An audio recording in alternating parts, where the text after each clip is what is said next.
Hi, I'm Bigi. I'm the queer polyamorous parent of a neurodivergent teen, and I'm a parenting coach and founder of Bigi Parenting. Relationships are at the core of our happiness, and I believe that raising children into happy, healthy adults starts with a secure and healthy parent-child relationship. I support parents of queer children and parents in non-traditional family structures, such as solo parents or in blended or polyamorous families, to navigate their inner world and to communicate effectively so that they can create a respectful, trusting, and inclusive home environment that nurtures both their own well-being and their children's emotional growth.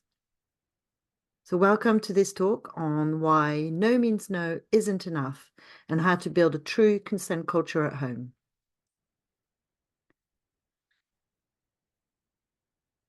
As parents, we all want our children to respect other people's consent and boundaries, and we want them to feel confident setting boundaries of their own so they can feel safe and keep themselves safe.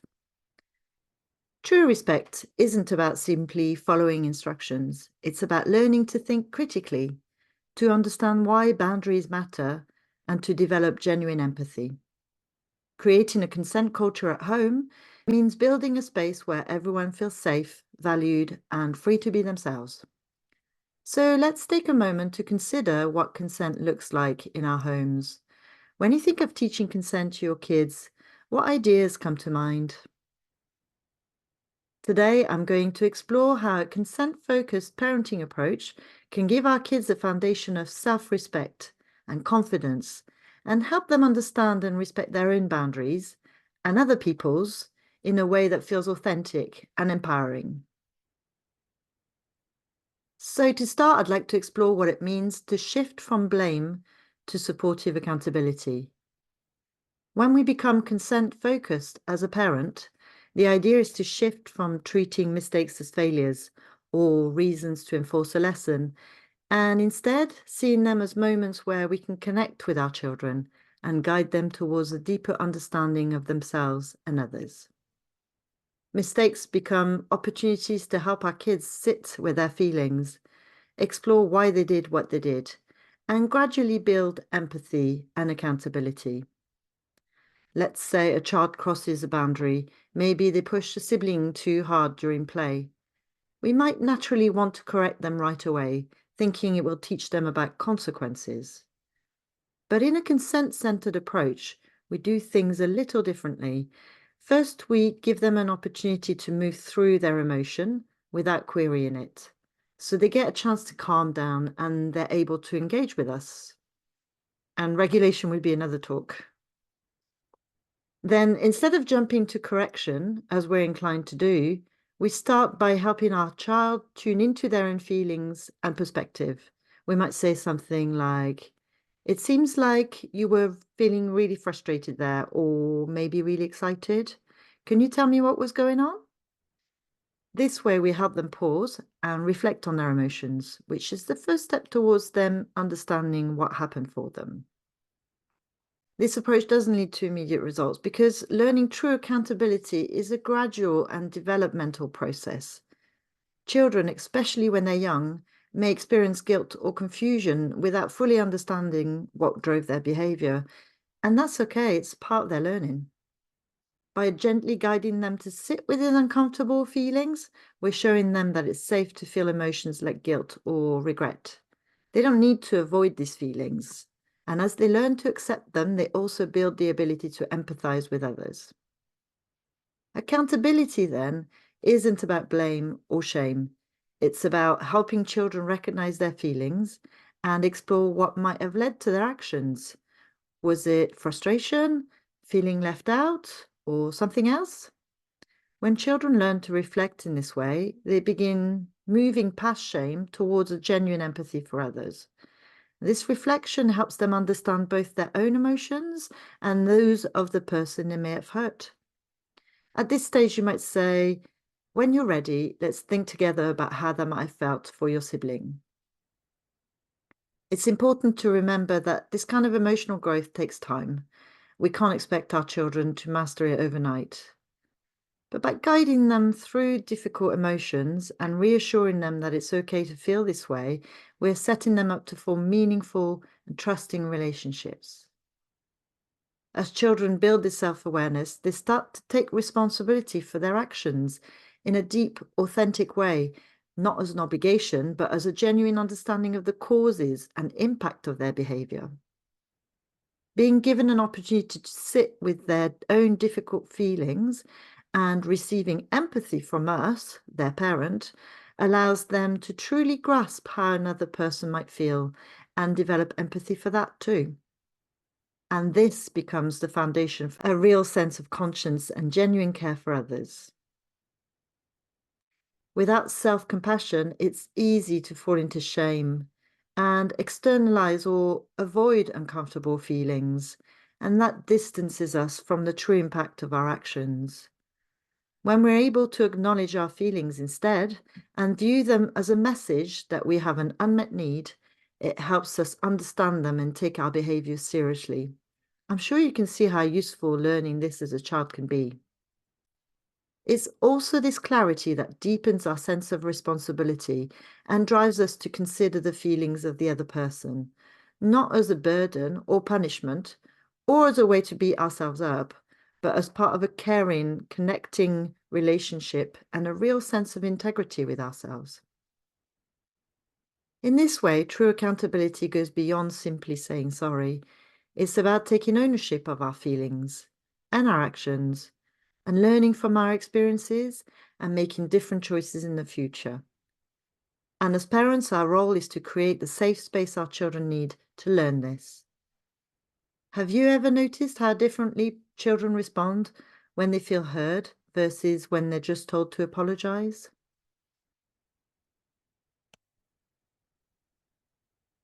Next, let's talk about building consent through a gender-inclusive approach. Now, this might be familiar territory, but even when we know the gendered expectations our kids are up against, it's surprisingly easy to fall into some of these patterns ourselves. Gendered expectations are everywhere. They're in the air we breathe, so they're easy to absorb without even realizing it. But if we're going to build a true culture of consent, part of that work is about creating a space where our kids feel free to explore who they are without limitations or labels. We know that society tends to push girls towards being nurturing, gentle, and self-sacrificing, while boys are often encouraged to be tough, assertive, and to take charge. It's the classic be nice for girls and be strong for boys. Even when we're aware of this, the language we use sometimes subtly reinforces it, and it's a gentle reminder that we might be perpetuating it without meaning to.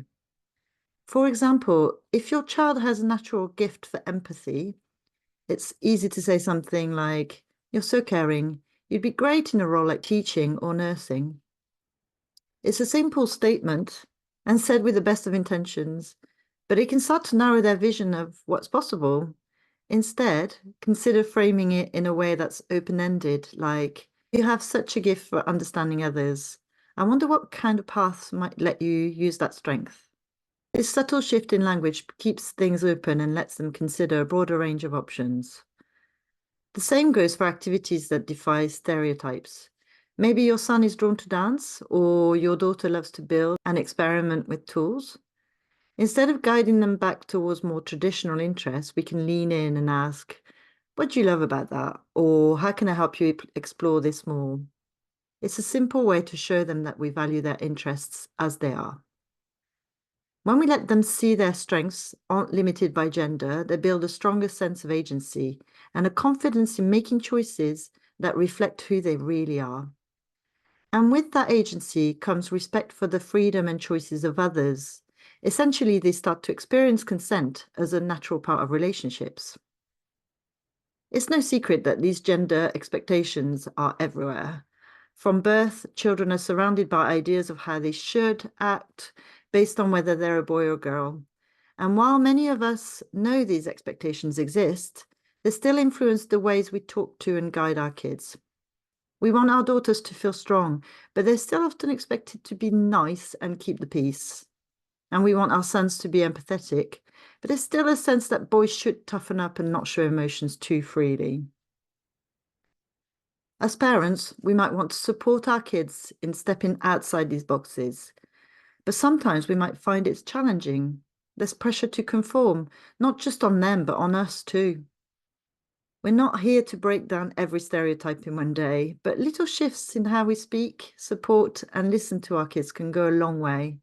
They see us choosing to step outside those roles, which helps them to do the same. So this isn't about being a perfectly inclusive parent, but about helping each child explore who they are, letting them grow into their strengths without constraints, no matter their gender. In doing this, we're not only encouraging their self-confidence and agency, but also modeling what it means to respect others without limitation. Think about it this way. If our son wants to play with dolls, or our daughter loves building things, we can just encourage those interests wholeheartedly. We're giving them permission to express themselves in a way that makes sense for them. And we're showing them that they're free to set their own boundaries. This simple acceptance also makes it easier for them to respect others' boundaries, regardless of gender. Ultimately, it's about helping our kids be fully themselves. And it's not only our kids who benefit. We, as parents, also get to step into a space of acceptance and curiosity. We get to join them in exploring, and that's a gift that builds our connection with them and theirs with the world around them. Now, let's talk about what it means to model accountability without blame and how this can impact our relationships. In a consent-focused family, accountability goes beyond apologies. It's about showing our kids how to own their feelings and actions, repair trust, and grow from their experiences, all in a way that strengthens their respect for themselves and others. Accountability isn't just about saying sorry, it's about showing integrity and nurturing trust in our relationships. Imagine a moment when you've reacted harshly in frustration. Maybe you raised your voice or dismissed a question your child was asking. Instead of brushing off your reaction or justifying it, you could take a moment to show real accountability. So you might say, I was frustrated and I didn't respond kindly. That wasn't fair to you, and I'm sorry. And this isn't just a surface apology, it's a genuine acknowledgement of your behavior, an expression of empathy, and a commitment to doing better. By naming what happened and taking responsibility, you're showing your kids that everyone, including adults, is responsible for their feelings, actions, and impact on others. So accountability doesn't stop at the apology. It includes taking steps to handle similar situations differently in the future. So after apologizing, you might add, next time, if I'm feeling frustrated, I'll take a moment to calm down before responding. By sharing a concrete plan, you're showing your child that accountability means growth and change.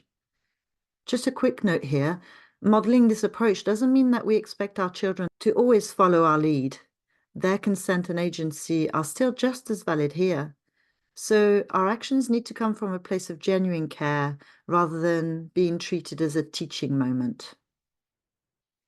Here's another example. Let's say siblings are in conflict and one child crosses a boundary by taking a toy or invading their sibling's space.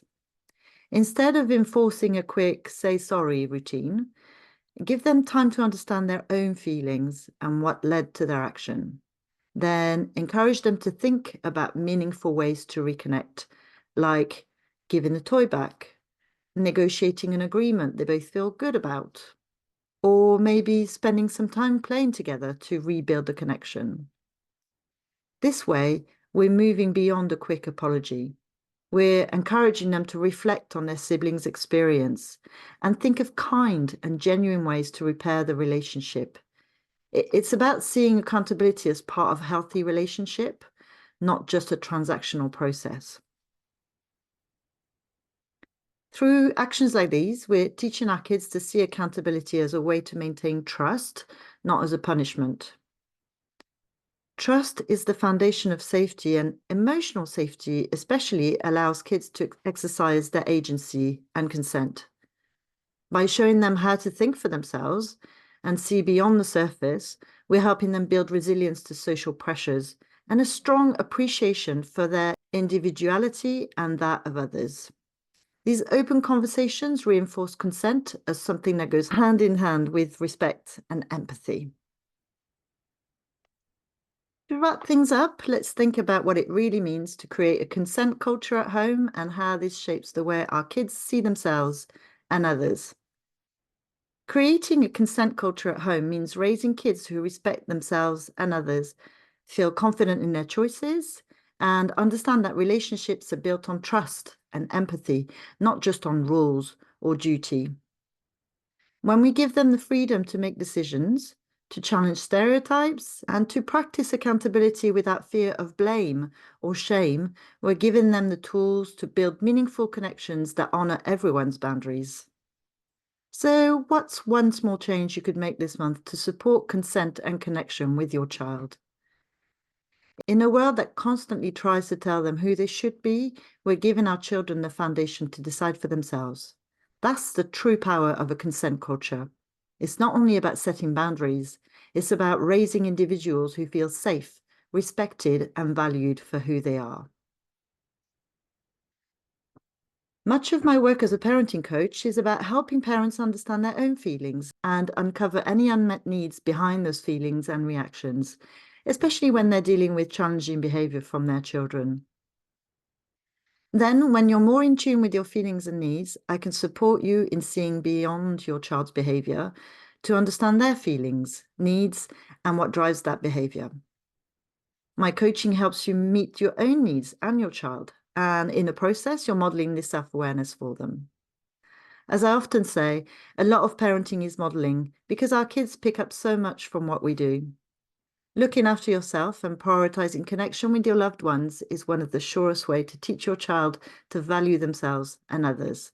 It's a way to nurture them and yourself at the same time. If you'd like to know more, you can book a free discovery call with me on my website, bgparenting.co.uk, where you can also sign up for my newsletter with resources, blogs, and webinars all about intentional parenting.